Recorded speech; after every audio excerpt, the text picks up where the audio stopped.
Hello everyone, welcome to our channel Education Hotspot. So this video is regarding UGC NET Sociology. So many of you were asking me about the preparation, which book to follow. ये सब बहुत सारे doubt मेरे पास student के मतलब pending में थे कि हम कर सकते हैं वेदर वी कैन और नॉट. तो देखिए appearing student MA sociology appearing student भी दिसंबर एग्जाम दे सकते हैं. वेरी फर्स्ट थिंग, आपने अगर सोशियोलॉजी में नेट देना है तो आपका एमए सोशियोलॉजी होना ज़रूरी है. लाइक आप एमए किसी और फील्ड से करके आप नेट सोशियोलॉजी का एग्जाम नहीं दे सकते हो. ये सेकेंड थिंग. एक डाउट था आपका, आई थिंक एजुकेशन सब्जेक्ट है तो आप पूछ रहे थे, तो एजुकेशन की से सोशियोलॉजी कनेक्टेड यहाँ पे नहीं रहेगा. एमए सोशियोलॉजी होना जरूरी है उसके लिए. अगर एमए सोशियोलॉजी है या परस्यू कर रहे हो then you can give this examination, so कोई डाउट नहीं है.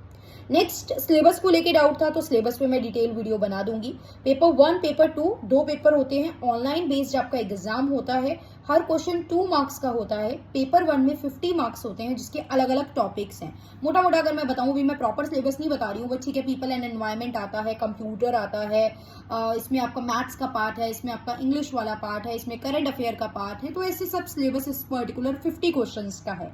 यस, 50 क्वेश्चन के लिए काफी ज्यादा सिलेबस यहाँ पे है. एंड क्वेश्चन भी वेरी इजी टू गो नहीं आ रहे हैं अब यहाँ पे. तो यहाँ पे भी आपको अच्छा स्कोर करना है. And if you want to clear या want to see your name in the list, then आपको दोनों चीजों पे अगर आपको जीआरएफ निकालना है तो पेपर 2 तो आपका सब्जेक्ट पेपर होता है, लेकिन पेपर 1 कॉमन पेपर होता है. तो आपको पेपर 1 पे भी इक्वली फोकस करके चलना पड़ेगा from the very beginning of your preparation. Paper 1 को वी कैन नॉट इग्नोर. तो प्लीज मतलब इस चीज पे बहुत स्पेशल फोकस करना है. अगर आप अपना एग्जाम अपना सब्जेक्ट पढ़ मतलब अच्छे से पढ़ लेंगे एंड पेपर 1 पे फोकस ही नहीं करेंगे, देन सारा मामला गड़बड़ हो जाएगा. Right. Then we have paper 2 जिसमें हमारे पास 100 क्वेश्चन आते हैं जो आपका सब्जेक्ट रिलेटेड होता है. Like for example we are talking about sociology, तो पेपर 2 सोशियोलॉजी का होगा जिसमें 100 मार्क्स 100 आपका क्वेश्चन जो है वह प्रेजेंट होगा. अब नेट सोशियोलॉजी के लिए फैक्चुअल प्लस कंसेप्चुअल दोनों नॉलेज जरूरी है. आप सारे कंसेप्ट समझ लो बट फैक्ट याद ना करो तो भी फंस जाओगे. बिकॉज कौन सा कंसेप्ट किस पर्सन ने दिया है, कौन सी बुक किसकी है, बुक्स को क्रोनोलॉजी से लगाना, तो ये सब क्वेश्चन भी आ रहे हैं. तो बुक्स तो एक फैक्चुअल कंसेप्ट हो गया जिसको यू हैव टू लर्न. आपको मेमोराइज करना पड़ेगा, क्रैम करनी पड़ेंगी चीजें. तो क्रैमिंग भी तब आसान होती है जब कंसेप्ट क्लियर होते हैं, जब आपने नाम सुना होता है. अब जनरली क्रैम करने बैठ जाओ, सारी चीजें क्रैमिंग करने से रटने से भी नहीं बन पाएंगी. So we have to follow the mixed approach for the sociology paper 2, cramming plus conceptual clarity.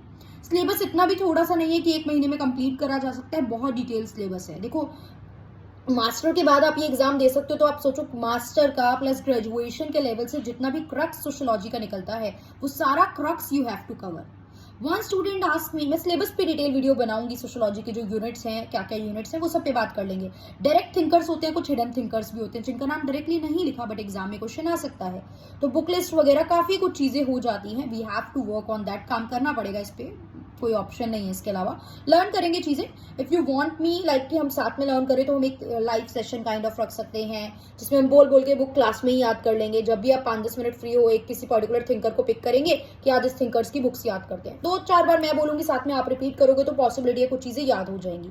फिर वो वीडियो सेव रहती है, आप उसे बाद में कभी भी देख सकते हो, तो आपकी रिवीजन भी हो जाएगी. इस तरीके से काम कर सकते हैं हम अपने कॉन्सेप्ट पे. प्लस एक स्टूडेंट का डाउट था रिगार्डिंग प्रिपरेशन को लेके, सिलेबस को लेके हो गया, क्या प्रिपेयर कर सकते हो, ये चीज हो गई. प्लस क्या आप मैं अगर एमए की बुक पढ़ लूँ तो काम चल जाएगा. तो गाइस, एमए में आपके पास first year second year 2 year है, 4 सब्जेक्ट है, 8 सब्जेक्ट है, कम से कम 2 बुक तो है. एक सब्जेक्ट की आई थिंक 3 बुक भी हैं, तो 2 बुक में मान के चलती हूँ. 8 × 2 16 बुक्स हो गई. पॉसिबल है 16 बुक पूरी डिटेल में पढ़ लो, और क्या पॉसिबल है पढ़ने के बाद सब याद रहेगा. तो आई सजेस्ट कि बेटर जहाँ पे कंपाइल्ड वे में चीजें इकट्ठी हो, अगर आपको बुक फॉलो करनी है तो आप इस तरीके की बुक ले. लाइक ट्रूमैन है, या अलग अलग टॉपिक फिर कहते हैं हैरोलॉम्बस से कुछ टॉपिक पढ़ लो. तो कुछ अलग अलग बुक्स बताई जाती है कि ये चीजें पढ़ लो. बट अगर नहीं है तो आप मतलब कर सकते हो ये चीज कि आप ट्रूमैन ले लिया आपने. अरिहंत आती है बट आई थिंक ट्रूमैन ज्यादा लोग बताते हैं चीजों को, बट मैंने कंपेयर नहीं करा है. देखो, मैंने कोई भी बुक कंपेयर नहीं करी है. मैं ये नहीं बता सकती कि ये चीज ज्यादा बेटर है, ये चीज अच्छी है, बेकार है. तो एक मनोज सोनकर सर हैं, उनकी भी एक बुक अभी मार्केट में रिलीज हुई है, मतलब मैंने पर्सनली नहीं देखी है. बट आप ऐसी चीज लो जिसमें कंपाइल्ड वे में एक ही जगह सारी यूनिट, सारी चीजें इकट्ठी हो. अलग अलग जगह अभी भटकोगे, सारी बुक्स पढ़ोगे एमए की, तो ग्रेजुएशन में भी तो इमर्जेंस ऑफ सोशियोलॉजी भी तो एक टॉपिक है यहाँ पे. तो वो फिर वहां से भी पढ़ना पड़ेगा आपको, तो फिर वो नहीं मैनेज हो पाएगा आपका। तो प्लीज अभी के लिए एमए में जितना पढ़ा है उतनी नॉलेज रखो। कुछ चीजों के लिए आप रेफर कर सकते हो, इग्नू की बुक बहुत इंपॉर्टेंट बुक बताई जाती है, so you can refer that thing. एक और मेजर जो कंफ्यूजन रहता है दैट इज रिगार्डिंग कि क्या यूपीएससी ऑप्शनल और नेट में काम चल जाएगा। मैंने बताया कि नेट में बहुत ज्यादा फैक्चुअल चीजें भी पूछी जा रही है, books and author matching, books and author arrange करो इनको क्रोनोलॉजी, ये कंसेप्ट किसने दिया था, इसको फर्स्ट टाइम किसने यूज करा था। तो क्या यूपीएससी के लिए इस तरीके से इस आइडियोलॉजी से पढ़ते हो? नो। इसके अलावा बल्कि यूपीएससी के लिए आप लोग किस तरीके से पढ़ते हो, आप कंसेप्ट पढ़ रहे हो, डिटेल में काम कर रहे हो, आंसर राइटिंग पे वर्क कर रहे हो, उसको करंट अफेयर के इवेंट से लिंक कर रहे हो, किस सोशल इशू से आप उसे कनेक्ट करके अपने एग्जाम में लिख सकते हो, क्या एग्जाम्पल आप पिक कर सकते हो। तो guys approach is totally different. तो साथ साथ में बिल्कुल एक चीज पढ़ने से दूसरे की पूरी प्रिपरेशन हो जाएगी, तो आई एम सॉरी ऐसा नहीं होता है।